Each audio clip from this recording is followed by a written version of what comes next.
23 de fevereiro, São Pedro Damião, cardeal e doutor da Igreja. É a festa do austero reformador do século XI, Peter Damian, o precursor do Santo Pontífice Gregório VII, que somos chamados a celebrar hoje. A ele é devida uma parte dessa gloriosa regeneração que foi efetuada naquele período conturbado quando o julgamento teve que começar na casa de Deus. 1 Pedro 4:17 da manhã, a vida que ele levara sob o governo monástico o preparou para o grande concurso.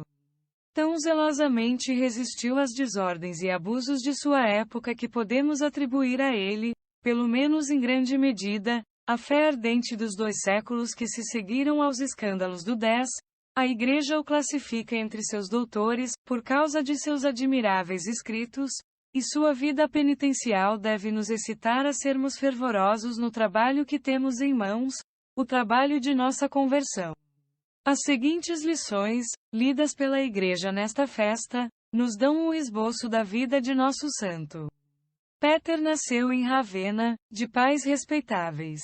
Sua mãe, cansada com os cuidados de uma grande família, abandonada quando um bebê. Mas uma de suas servas o encontrou em um estado quase moribundo e cuidou dele, até o momento em que a mãe, arrependendo-se de sua conduta não natural, consentiu em tratá-lo como seu filho. Após a morte de seus pais, um de seus irmãos, um homem muito severo, o tomou como servo, ou mais verdadeiramente como seu escravo. Foi nesse período de sua vida que ele realizou uma ação que evidenciou sua virtude e sua piedade filial. Ele encontrou uma grande soma de dinheiro, mas em vez de usá-lo para seus próprios desejos, ele deu a um padre, implorando-lhe para oferecer o santo sacrifício para o repouso da alma de seu pai.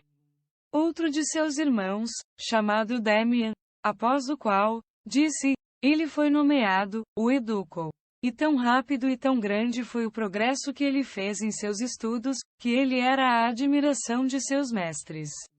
Ele se tornou tão proficiente nas ciências liberais, que foi obrigado a ensiná-las nas escolas públicas, o que ele fez com grande sucesso. Durante todo esse tempo, foi seu estudo para sujeitar seu corpo ao espírito. E para esse fim, ele usava uma camisa de cabelo sob um vestido exteriormente confortável e praticava jejum, observação e oração frequentes.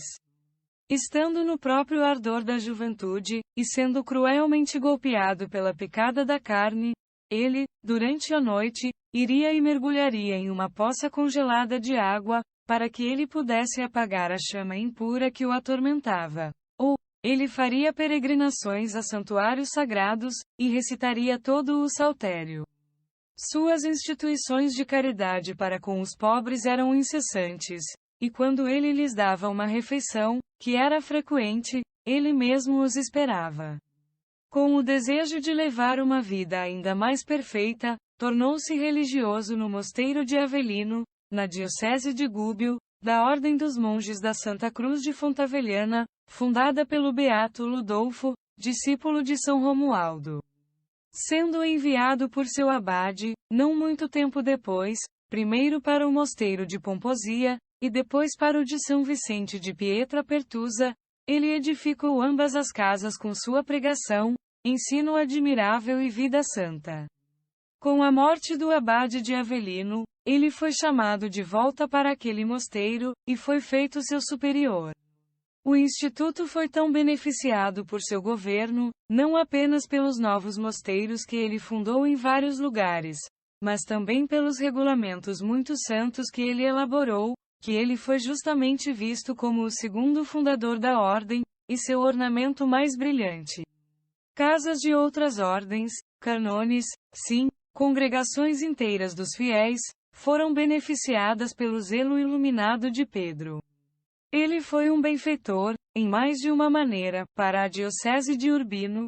Ele ajudou o bispo Teuso em um terno muito importante, e ajudou-o, tanto por conselho quanto por trabalho, na administração correta de sua diocese. Seu espírito de santa contemplação, suas austeridades corporais, e o teor santo de toda a sua conduta, ganharam para ele uma reputação tão alta que o Papa Estevão, o nono, apesar da extrema relutância de Pedro, o criou cardeal da Santa Igreja Romana e bispo de Ostia. O santo mostrou-se digno dessas honras pelo exercício das virtudes mais eminentes e pela quitação fiel de seu ofício episcopal. Com o desejo de levar uma vida ainda mais perfeita, tornou-se religioso no mosteiro de Avelino, na diocese de Gubbio, da Ordem dos Monges da Santa Cruz de Fontavelhana, fundada pelo beato Ludolfo, discípulo de São Romualdo. Sendo enviado por seu abade, não muito tempo depois, primeiro para o mosteiro de Pomposia, e depois para o de São Vicente de Pietra Pertusa, ele edificou ambas as casas com sua pregação, ensino admirável e vida santa. Com a morte do abade de Avelino, ele foi chamado de volta para aquele mosteiro, e foi feito seu superior. O instituto foi tão beneficiado por seu governo, não apenas pelos novos mosteiros que ele fundou em vários lugares, mas também pelos regulamentos muito santos que ele elaborou, que ele foi justamente visto como o segundo fundador da ordem, e seu ornamento mais brilhante. Casas de outras ordens, cânones, sim, congregações inteiras dos fiéis, foram beneficiadas pelo zelo iluminado de Pedro.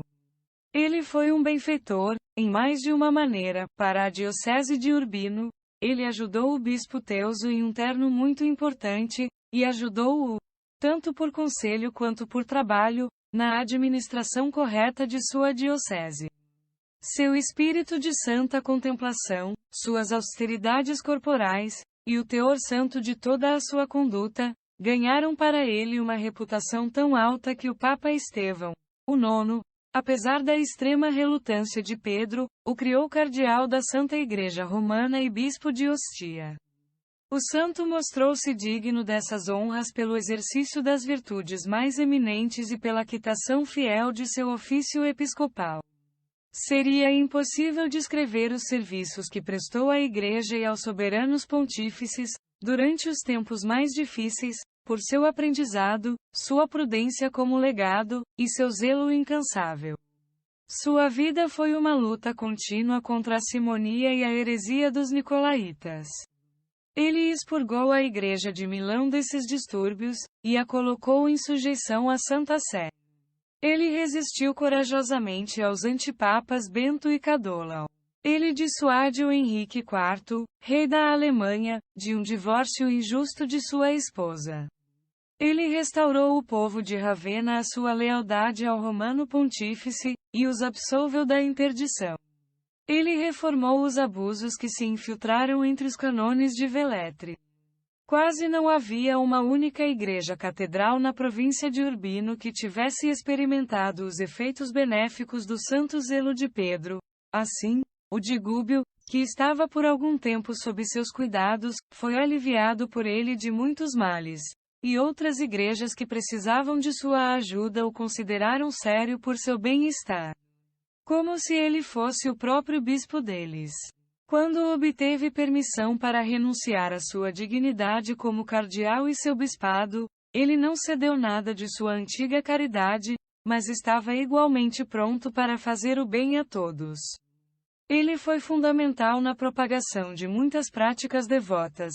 Entre estes pode ser mencionado o jejum às sextas-feiras em honra da Santa Cruz, a recitação do pequeno ofício de Nossa Senhora, a manutenção do sábado como um dia especialmente dedicado a Maria, a tomada da disciplina na expiação de pecados passados. Finalmente, depois de uma vida que edificou o mundo por santidade, aprendizado, milagres e obras gloriosas, em seu retorno de Ravenna, para onde havia sido enviado como legado, ele dormiu em Cristo, no 8º dia dos calendas de março, 23 de fevereiro, em Faenza. Suas relíquias, que são mantidas na igreja cisterciense daquela cidade, são devotamente honradas pelos fiéis, e muitos milagres são realizados no santuário sagrado. Os habitantes de Faenza o escolheram como o patrono de sua cidade, tendo experimentado várias vezes sua proteção quando ameaçado pelo perigo. Sua missa e ofício, que foram mantidos sob o rito de confessor e bispo, foram observados por muito tempo em várias dioceses, e pela ordem camaldolesa, mas eles foram estendidos a toda a Igreja por um decreto da Congregação dos Sagrados Ritos, que foi aprovado pelo Papa Leão XII, que também acrescentou ao nome do santo o do doutor. Tua alma foi inflamada pelo zelo da casa de Deus, ó Pedro. Deus te deu a sua igreja naqueles momentos tristes em que a maldade do mundo lhe tinha roubado quase toda a sua beleza. Tinha o espírito de um Elias dentro de ti, e isso te deu coragem para despertar os servos do Senhor.